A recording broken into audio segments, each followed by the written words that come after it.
Hi, my name is Shehani Liyanage. I'm the Global Marketing Manager for the brand Blue Band, which is present in 53 countries across the world. And I'm from Upfield, Sri Lanka. I think sometimes we get very comfortable over a period of time. It can be with regards to your occupation, or it can be with regards to what you're studying, or even the place that you work at. But I think it's very important to take bold decisions, take a leap of faith. If I am to give some examples from my personal life, I actually studied biological sciences. My bachelor's degree is in biological sciences. But then again, after some time, I kind of felt that it's not as exciting as I would want my career to be.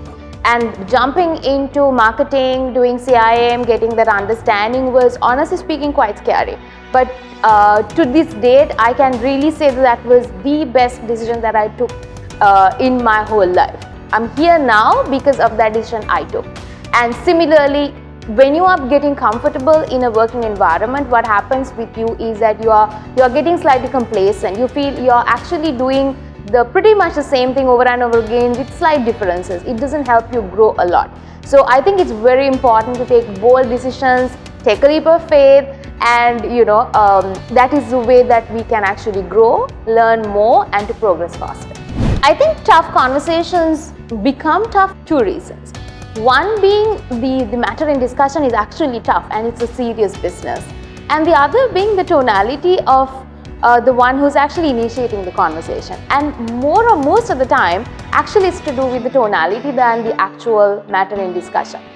And then there's also two sides to this story. One is the end of the receiver, the one who's actually getting the tough conversation and having the being in the receiver's end.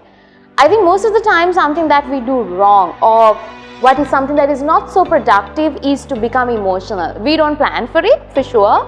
It comes automatically, become a little bit of emotion, and we're approaching it in a bit of an emotional manner. Either we get mad with it, or either we get sad with it, and most of the time that's the two ends that it goes to.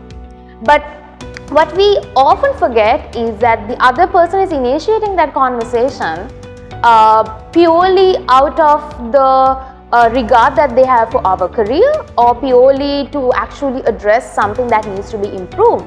They are not doing a personal attack. It's nothing to do with us as an individual. So we really need to keep that emotion out of the way as the receiver for us to really look at the matter in hand objectively and take an actual action which is going to give us positive results.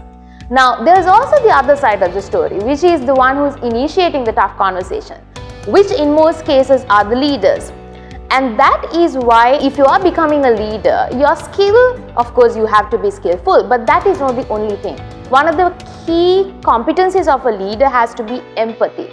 That is because so that they know how to actually initiate and how to actually lead a tough conversation.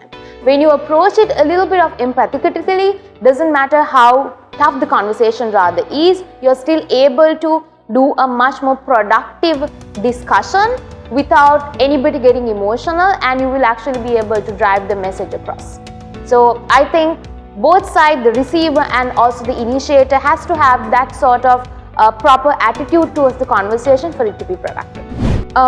If I'm to conclude with one little tip, I think something that most of the time, lot of the guys, especially even the youngsters, feel is that they are waiting until the weekend comes through.